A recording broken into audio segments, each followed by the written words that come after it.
What is the value of human life? What is the value of a Nigerian life? Nigerians, you are in danger. Wake up. You are in danger, Nigerians. Nigerians are in deep danger. 200 people butchered and burnt alive, and nothing is happening. And the government seems to know nothing about it. They have no answers to this. Remember, the military general Babangida once said that any insecurity that goes past 24 hours, the government's hands are in it. What is the value of Nigerian life?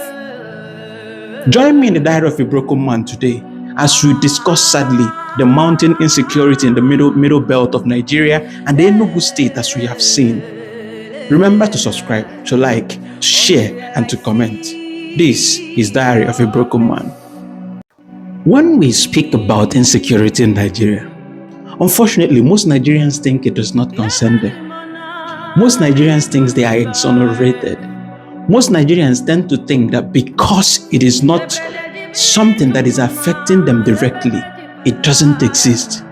There is this complacency among Nigerians, this complacency that because it is not my father, because it's not my mother, because it's not my sister or my close relative or my friend, that thing does not really happen.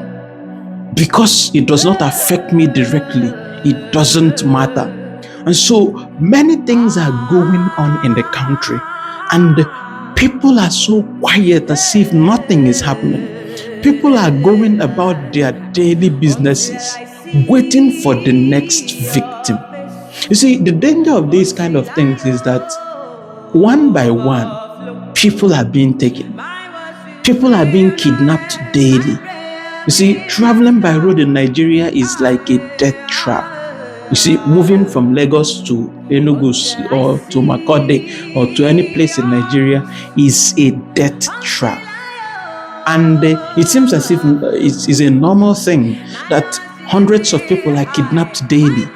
People board a bus to go to somewhere, and along the line, kidnappers stop them and carry them into the bushes. And just like that, the matter dies off. 2 days search and nothing happens again. People are paying ransoms as if they are paying for their lives. So when we speak about insecurity in Nigeria, people may not really read meaning into it until it affects them. Let's go back to Benue State. I mean, when you read about Benue State, you cannot but shudder. You cannot but shudder.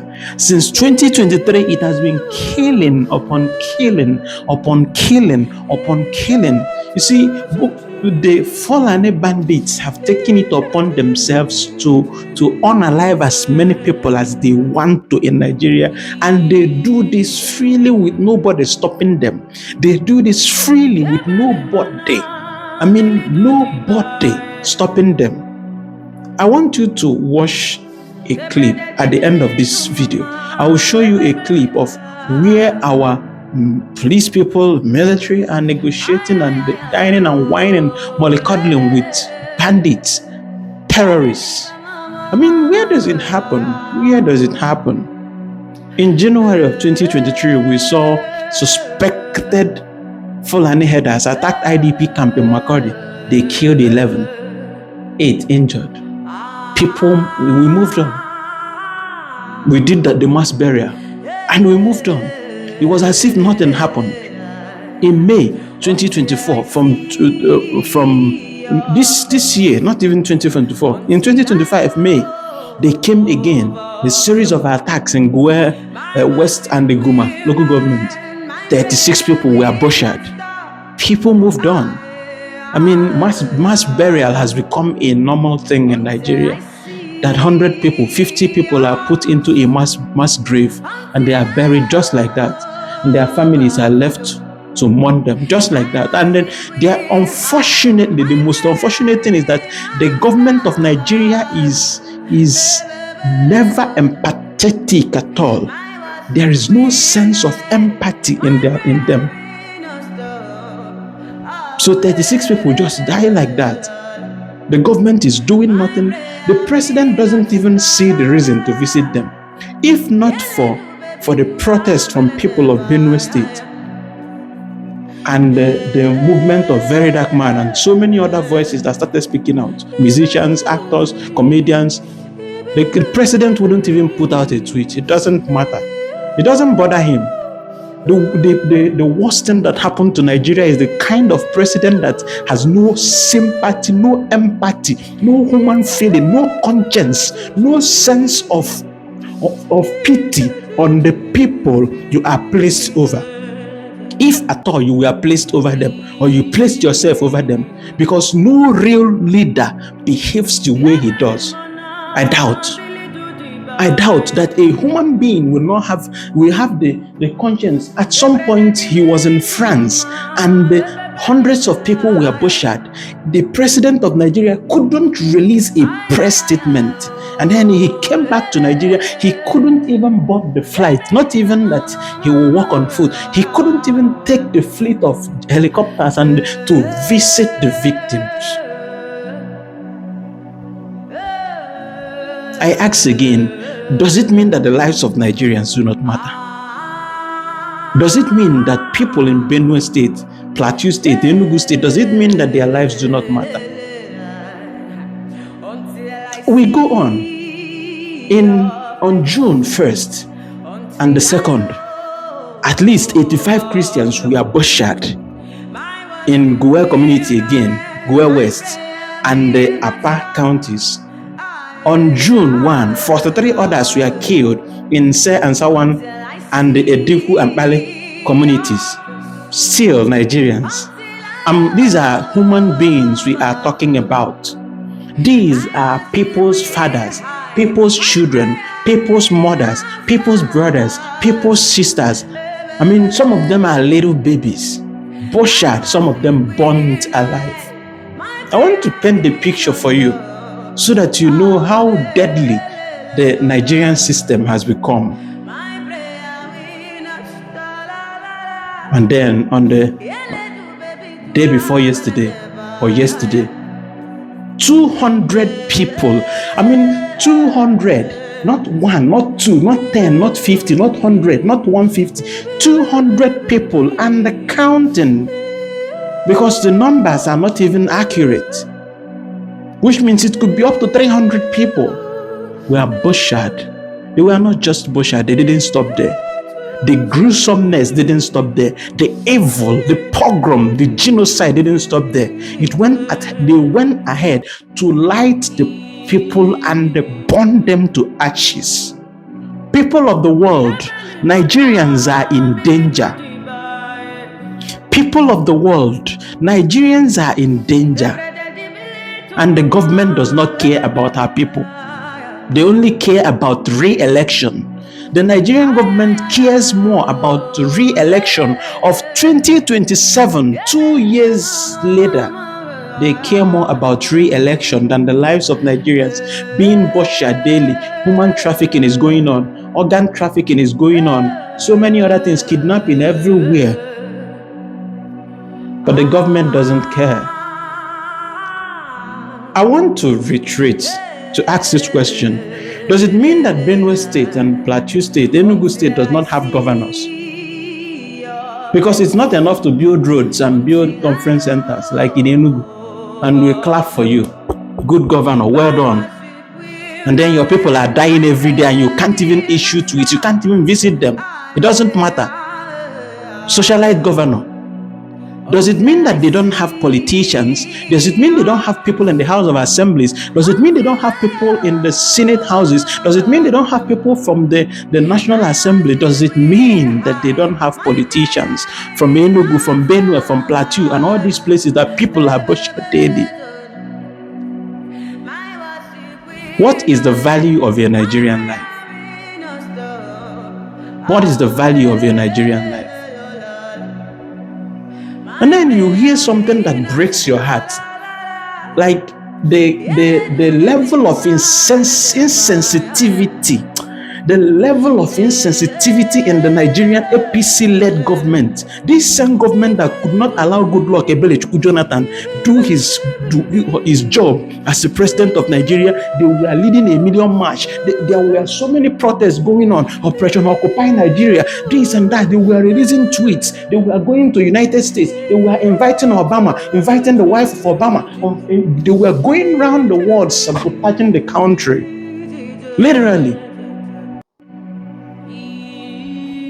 I am yet to see those people who led the Occupy Nigeria. Professor Wole Soyinka, where are you?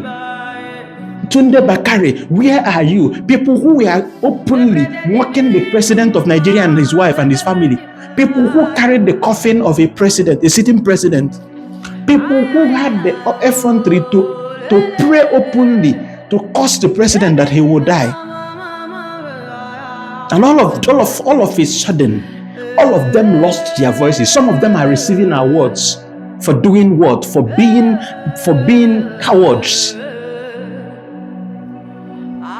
What is the value of a Nigerian life? I'm trying to understand how 200 people were not just butchered. If we say they were just butchered, then it would be an understatement. The evil didn't stop there. They went ahead to burn them to ashes. For Christ's sake. 200 people. It took Pope Leo from Rome, all the way from Rome, to make it, to pray for people of Benue and to order assistance for them.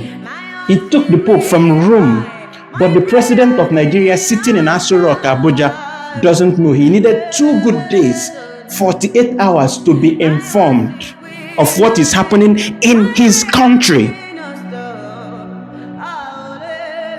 He needed 2 days. 200 people. I mean, it's not 10 people, it's not 5 people. We are talking about numbers of human beings, children, mothers, fathers, boys, girls, men, butchered in broad daylight and burnt to ashes. In a cenaclimb, people who perpetrated this would be in the darkest part of hell by now. But no. Nigerian military, police, army, they only find their voices when they meet helpless citizens. When Nigerians start protesting, you see the military roll out their tanks. You see the police roll out their tanks and their armored tanks and the tear gas and everything like they were doing to people from Benue State. But they cannot tackle insecurity in Nigeria. They are irresponsible. They are not doing their job. If Nigeria were to be in a cenaclimb, all these people at the heads of the army, the police, the DS, all of them should resign.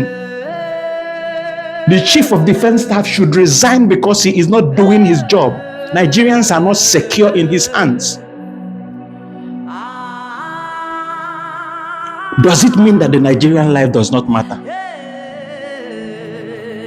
That before our eyes, we are being killed daily. The government is they are doing book launch and going around partying, partying as if nothing is happening.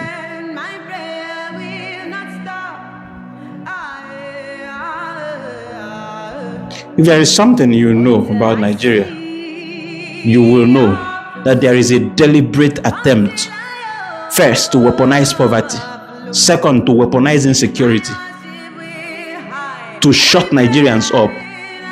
People like us who talk very soon will be threatened, as some others have been threatened, to shut up so that we don't talk about it. They want serpented sepulchres. Tell me in the comment section what you think about this mayhem being meted on people from the Benue State and Plateau and the Enugu State. Tell me what you think. Remember to subscribe, to like, to share, and to comment. This remains the diary of a broken man. I will leave you to watch a few seconds of clip of where our military are mollycoddling with bandits and terrorists. I'll leave you to watch it.